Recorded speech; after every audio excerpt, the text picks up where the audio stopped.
Like Akon kept it smooth with his gear. Right. But he was in that lineup with artists that he was mixing and mastering with to come out with these musics to contradict, I mean not to contradict, to contribute to these people that you're talking about. Right. So does that mean that Akon is done doing features with American artists? I haven't heard. What does that? And again, we're just commenting on a clip. Yeah. We would have to watch the full clip to Facts, really, you know, come to a conclusion on that. But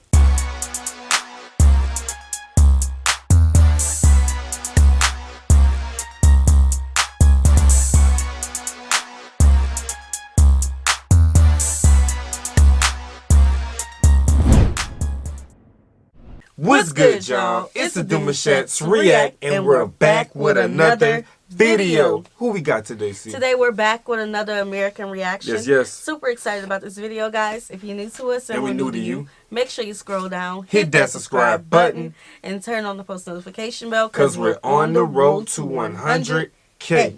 And we cannot get there without you guys, all right? Join the family. Without further ado, let's get into the video. So, a while back, Akon said this. We a little different when it comes to stage presence. Now in America, oh yeah, them niggas gonna be wobbling, pants hanging half down, bored as hell, half to sleep because they high as hell on stage. But Africa, we wake up morning like, look at these YouTube clips of all these kids from Uganda and how they be, you know what I'm saying? Like these kids are performers, like so. For us, it comes natural. Immediately, these remarks were published. Everybody was. How long Akon stayed in America before he went back to to Africa? Wasn't he born here though? I don't know. I gotta do a quick fact me check. too. I never put my phone out on a time like this, but I need to know because I listened to your music, sir, when I was, a little, He was born in St. Louis. What? Yeah. Akon's career was with some legends who are now making music and some who are like just mentoring the businesses. You know what I'm saying? Yeah. Like Eminem, Weezy F Baby. You know what I'm saying? Dre. You know what I'm saying? Like. So is he just talking about rappers? Because I don't know. When you make statements like that, and I do remember seeing the headlines of that. I never clicked on the video. I'm not a person who likes to click on negative things. Oh, that's so sweet. So, what was I saying? See, you be saying you be flirting and stuff and be getting me luck. Okay. You was basically saying that whenever he makes statements like that. Oh, when you make statements like that, and people may not be familiar with other artists, they're only familiar with people you're talking about. It makes it seem like the entire music industry is like that.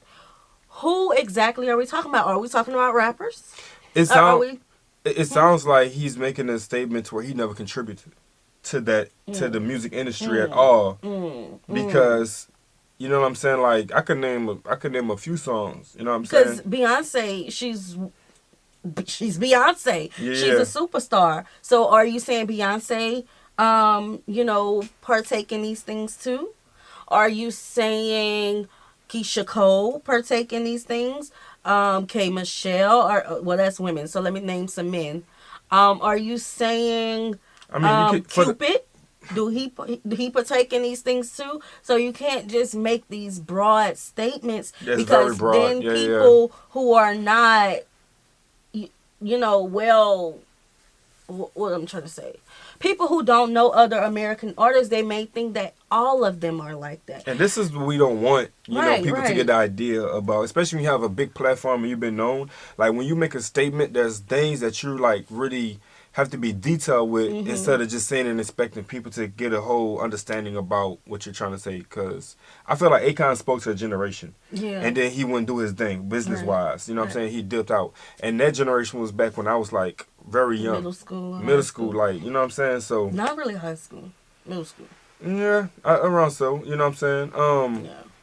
But yeah, it's just it's a real broad statement, and yeah. And my thing is, I understand, he is African, but he's American as well. And he contributed to the American hip hop music. Right. And you even did work with the artists that you are saying did that. No shade towards African artists as well. Facts. We already know the school kids. We already know. Yeah. Okay. But it's what he's saying is not wrong. It's truth, but not to everybody. Not to everybody, and he also got to understand that he was in that lineup. Not saying he was doing these things and coming off as this type of individual, because my man dressed. You feel me? Like Akon kept it smooth with his gear. Right. But he was in that lineup with artists that he was mixing and mastering with to come out with these musics to contradict. I mean, not to contradict, to contribute to these people that you're talking about. Right. So does that mean that Akon is done doing features with American artists? I haven't heard. What does that? And again, we're just commenting on a clip. Yeah. We would have to watch the full clip to Facts, really, come to a conclusion on that. But yeah. That's the introduction. Here we go. We just broke the ice. Out in arms asking him, how dare you? How dare you come to our country, build off and become successful off the love and the support of America and Americans and American music and culture, and then turn back around and say what? And say Black Americans are lazy as compared to Africans. They're not as aggressive. They're not taking advantage of every opportunity that they get. Well, I want to give you sort of an African perspective of how Africans sort of perceive Black Americans, and consume this with caution, because the only place we get to see Black Americans is in movies written by white people, directed by white people, because unfortunately for a long time Black people did not have media, and so the representation of Black Americans to Africans has always been skewed. Hi guys, how are you doing? I hope you're doing great. My name is Ndiro Ganga. I'm back again for another chat. I hope that you're well. If you would like to get to know me better, head over to my channel Art Ndiro Ganga, where I make videos on diaspora relocation back to the continent, the highs, the lows, and what it takes to move back to Africa if you're interested in retracing your roots and coming back to the motherland. Now today I want to address the controversial video of Akon, because I feel like it's been talked a lot about, but in an American context. I want to put it into context as an African. Well, first of all, I do not support those statements. I think that different people, Africans have their own unique set of challenges, and also Black Americans have their own unique set of challenges. It's a double-edged sword. For example, while Black Americans are struggling in America, Africans are dying to come to America and try and make a living for themselves. And some of them that come there are able to build up for themselves. And so that is why when Black Americans are sort of struggling, Africans will be like, what are you talking about? That's the land of opportunities. If you can get a job, if you can, So this is the thing, right? And we've said this before in another video. You can't compare a Black American to an immigrant. Black Americans, we've been here since the inception of what this country is today. Immigrants, they come, and you can kind of say, some people may argue with me and say, no, ain't no kind of. We're here. They come and they're here, right? Some of the programs for our immigrants, not just African or Black immigrants, but any immigrant, they come with fresh credit scores, programs that would help them get into a home faster than where we've been. Child, you gotta say no police record. No police. No police record. Well, I don't have a record. I don't have a record either. But I'm just saying, like, our incarceration rate is very high. Right. So we get, the way we're viewed is kind of like the mass of just all Black people. You know what I'm saying? Right. And so the work that the people before us in that history is not even 100 years yet. The Civil Rights Movement, the work that they have done before us has helped us all, Black Americans and African immigrants who are Black, be able to have this opportunity to do anything. Yeah, pretty Right? much. So, Pretty much. but this is not speaking from a victim mentality at all. Gotta mention that. Yes, there is systemic racism here, but ain't no amount of systemic racism is gonna stop us from getting to the top of where we want to be. It's not an excuse. It's not an excuse. I see it. Right, right. I'm known to it. Like, you know what I'm saying? I know that it's real, but Right, we don't right. use it as an excuse. You know what I'm saying? Right. Yeah. Right. Then Africans cannot seem to understand what you're talking about, right? Because their problem is not your problem. Their problem is they're just looking for opportunities. It doesn't matter the nature of the opportunity, the quality of the opportunity. They will wash toilets, scrub bathrooms, work in care homes, deliver groceries, live in the Bronx, whatever it takes to make $1 or $2, send back home and ensure that their family is comfortable and they can build something for themselves at the end of the day. Then Black Americans, you've been in this country for a long time, and I am just making assumptions here because I've never lived as a Black American. You came to a place where your identity is always being questioned by outsiders, by yourself. You're treated like the other, you know, in terms of opportunities, in terms of pay, in terms of how you relate with government and law enforcement. And so this is a very unique set of challenges that an African who's coming to America cannot understand. And most of the time, if you cannot understand something, it's very difficult to sympathize with it. Now, when we were growing up, we watched a lot of movies. Guess how Black Americans were portrayed in movies? You're the lazy people, you were the crackheads, you were the drug dealers, you were the guys in baggy jeans riding children bicycles, you were the gangs and gang leaders, you were the absentee dad, you were the drug addict married to a white woman who's trying to put the house in order, you were the guys that were perpetuating gang violence and smoking weed and you understand, robberies. That's how Black people have been cursed in movies all along. White people are always like superheroes and saviors and very straightforward people. It's a deliberate thing, but that's how we have got. Before BT and MTV, there was a lot about Black people that we did not know. Does that make sense? And even the way news and coverage is always done, when something happens, the way Fox is going to cover it is not the same way as a Black owned media house by Black people is going to cover it. Does that make sense? And so the representation of Black Americans to Africa has always been very skewed.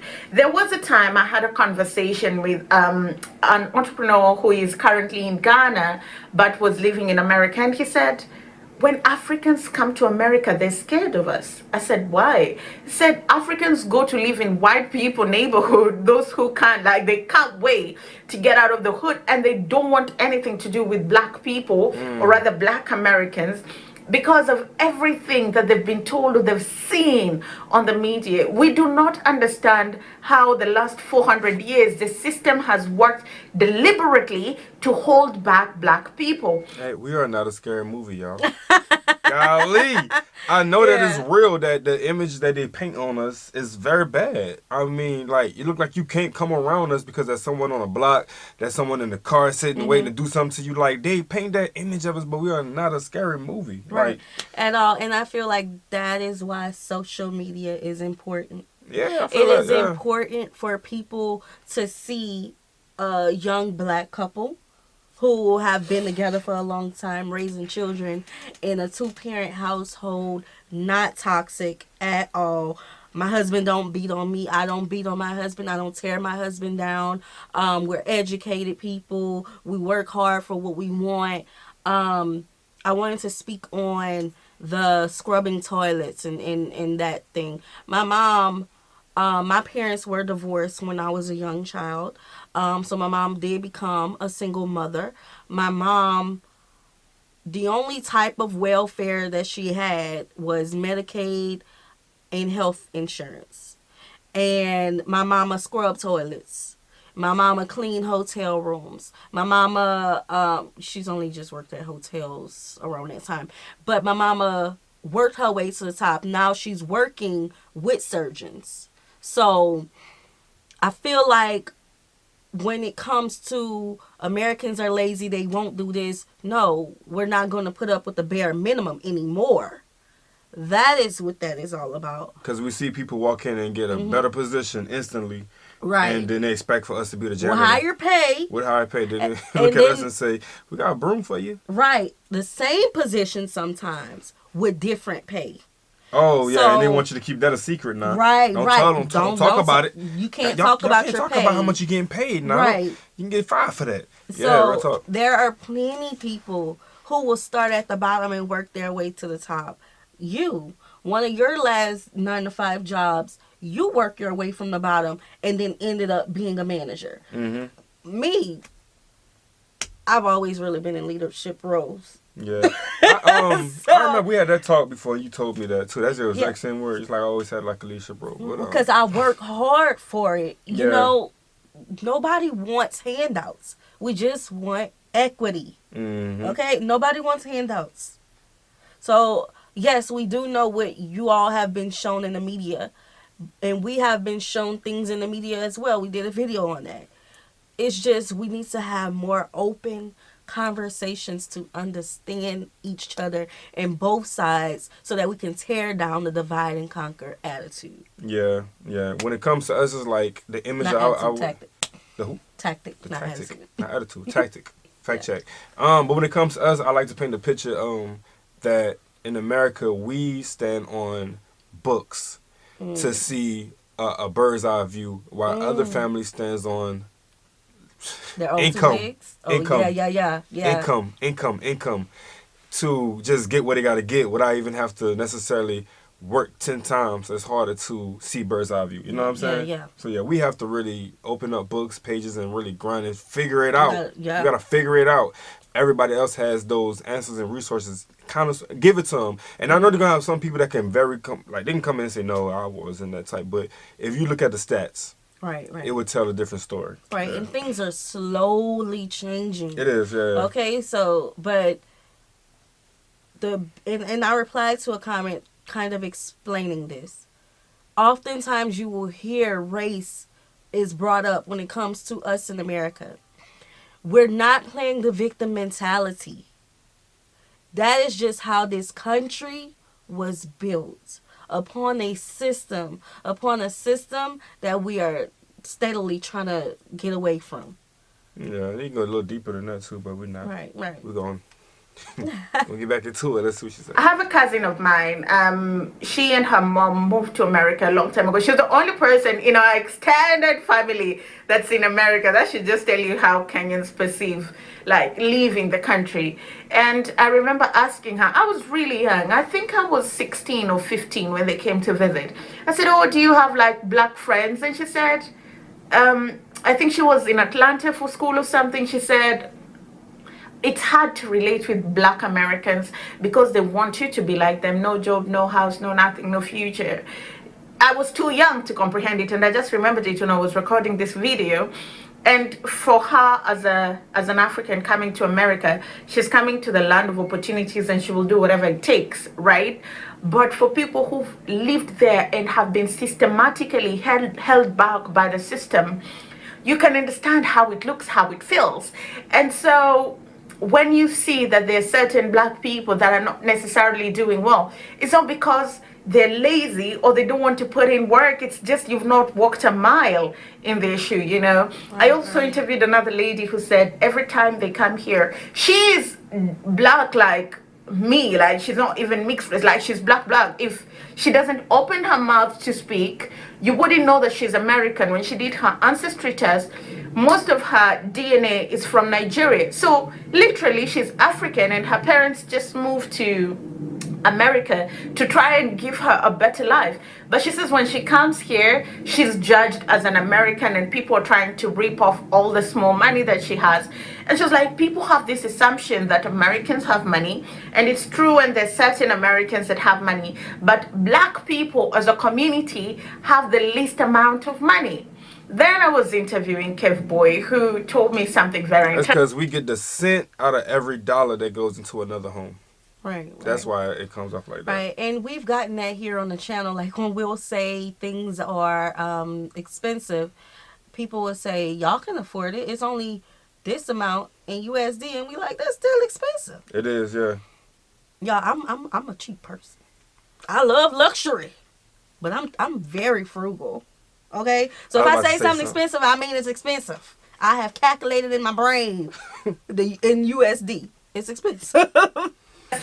He said, why is it that when black people excel in America, it's such a big deal? Because these are like unicorns. It's now beginning to happen for them. And that should tell you for how many years they were systematically held back.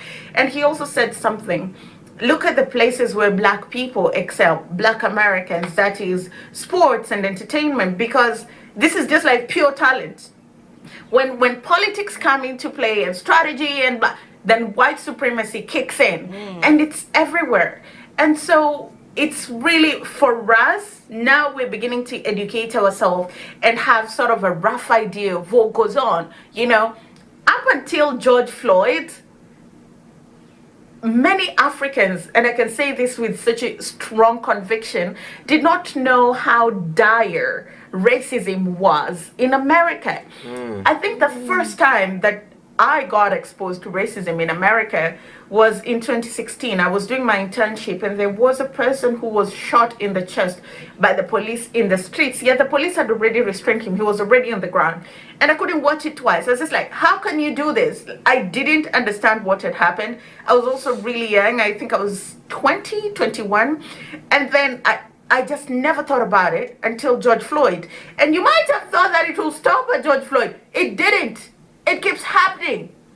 Can you imagine? If it's somebody. Yeah, that's how. Hate to say it's how it is, but it's definitely how the ball bounced. And George Floyd was not the only one that year. Far from it. He was just the one that was publicized. It's crazy. It's like we got seasons in our streets where the streets turn up, and it's not like in the most positive way. It's like where everything starts to look like you have to walk on eggshells, or else you can be in a bad position. You know. So yeah. So let me share one of the newest cases of this to show y'all how bad it is and can be in this country.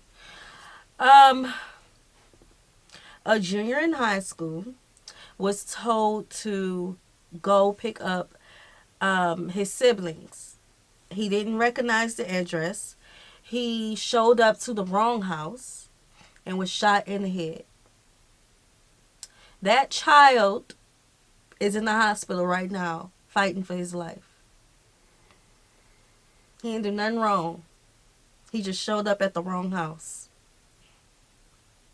That is America. How can you...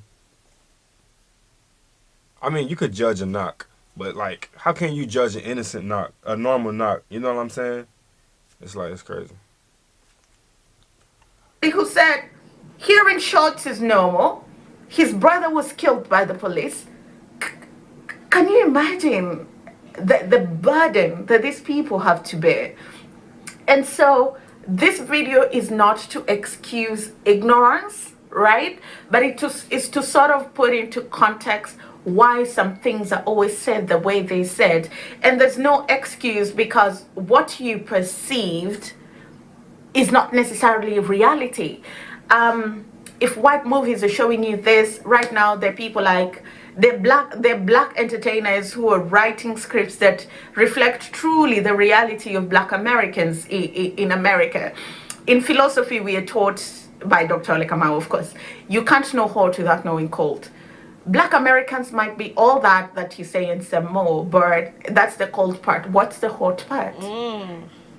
Even a coin has two sides. Okay, we hear all these negative things about black Americans. They could be true, okay, but then tell me the positives. Tell me the good things about them, you know. You cannot discredit the value that the black American community has had in America. If we're just being honest, the country was built off their blood, sweat, and tears. You know, they continue to hold fort in some of the most critical sectors such as healthcare, and in as much as the West is beginning to take in more people, nurses, doctors from all over these careers that black people have held, like they've worked so hard to get in. Like, you cannot discredit the amount of effort that black people are consistently putting in terms of even legislation and putting the right people in office, in terms of championing for themselves. The other day I was watching I don't know, I think maybe it is BT, and just the way that they were talking about all the things that black Americans have had to endure to get to where they are, then you begin to start respecting their struggle. And so black Americans might not perceive things the way Africans perceive, but there's a story behind why they do things the way they do. Does that make sense?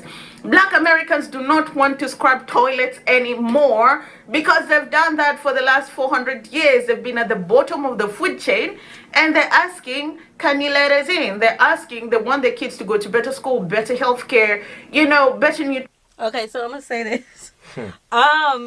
When I hear that, if I was a person who was not a black American, I would say, okay, so there's nobody who's a janitor. No. At every school that I went to, there was a black janitor. Yeah. Especially like in the manager roles of the what do they call them? It's another word that they call them. I'm not sure. Can't think. Sanitarian? Oh, yeah. I believe, Dang. What is the word? I think that's it, huh? Yes, something like that. It's something like that. It's a more professional term, and I feel like they take pride, in that. So we can't just say they don't want to be that anymore. They just want to be paid fairly. They shouldn't have to go 5 years before they get a pay raise. They shouldn't have to still depend on the government for healthcare. And I know that's a sensitive topic for people of other countries because y'all get healthcare. We know, but we're speaking of America. They want to have those benefits. We are good at what we do. We're good at our jobs. Not everybody is lazy. Not everybody is like this, waiting on the government to do anything. I know plenty of single moms, single dads, single people I grew up who had single parents who made it from the bottom to the top. I know plenty of professional attorneys, judges, doctors, politicians who are black and who are doing very, very well for themselves and their families. We're not all at the bottom. Yeah.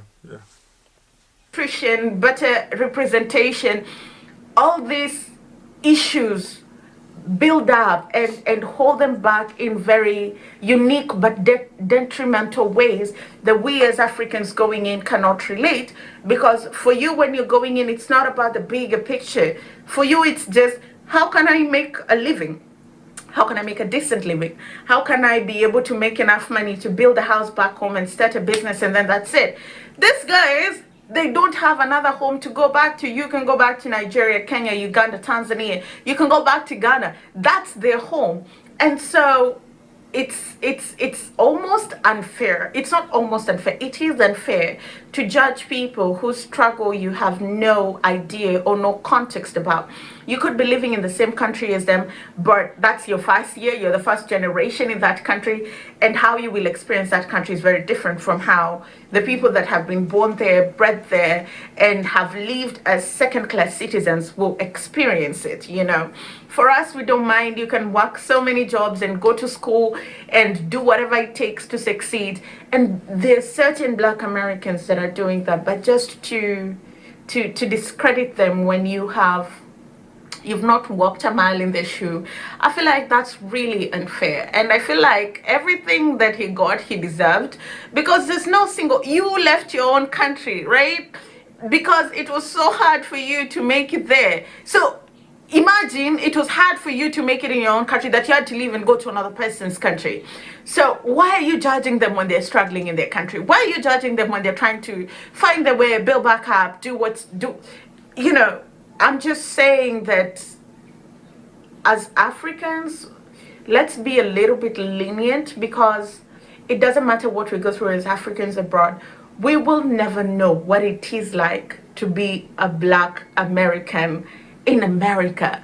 We will never know. We can experience similar sets of challenges, because to racists, a Black person is a Black person. But the magnitude and the way we experience these challenges and our perception and our way out of it is very different. I don't know. I've been going on and on and on and on and on. Let me know if I've said anything that resonates with you. Let me know if you do not agree with me, if you disagree with something. I'm always open to having these conversations, because at the end of the day, we're learning. We're learning. Ever since I began talking to people, I've learned a lot.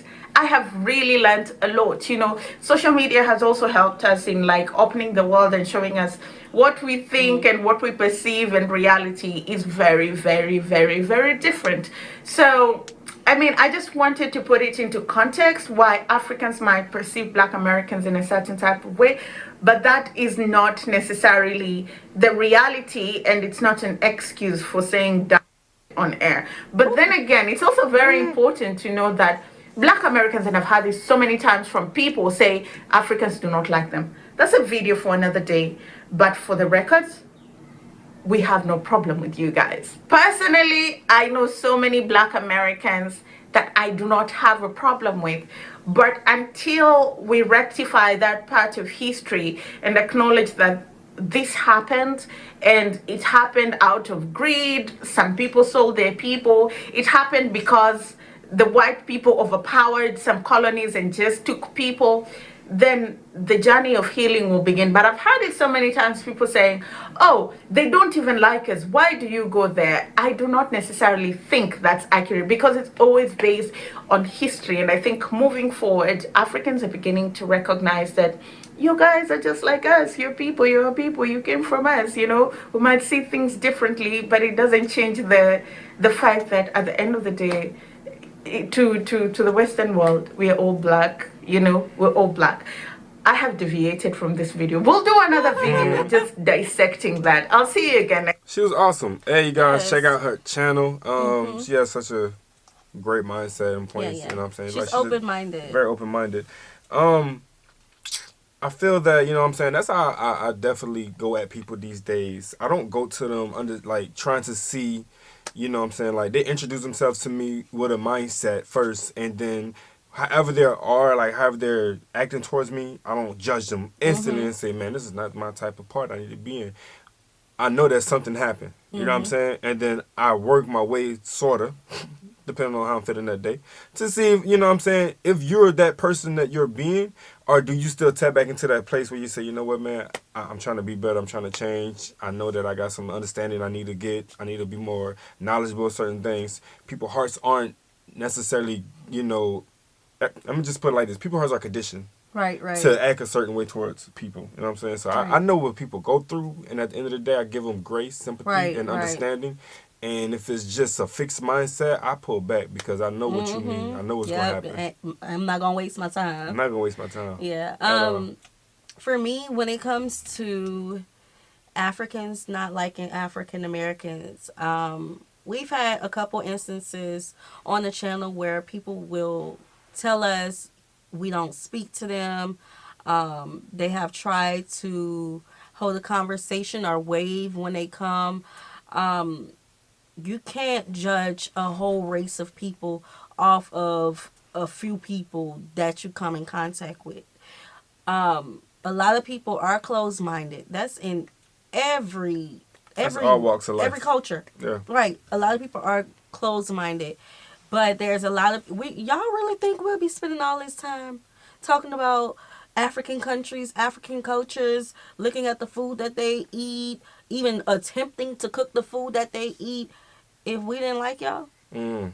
We have no reason not to like an African. Right.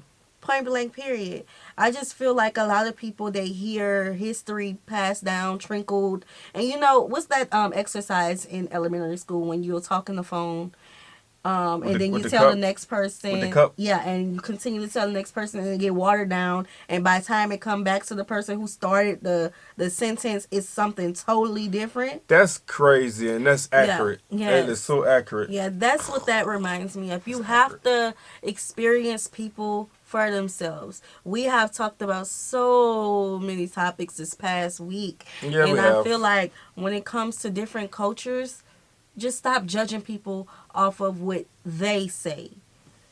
Go have a cup of coffee with somebody. That's operating in fear if you do that. Right. Yeah. Go have a cup of coffee with somebody and try to understand them and their culture. And that's it. That's it. That's all. Yeah. So we hope you guys enjoyed this video with us. Like this video, subscribe, turn on the post notification bell. We have enabled our super thanks if you like to support the channel that way, as well as our reaction request link is in our description box below. We'll see you soon. Peace.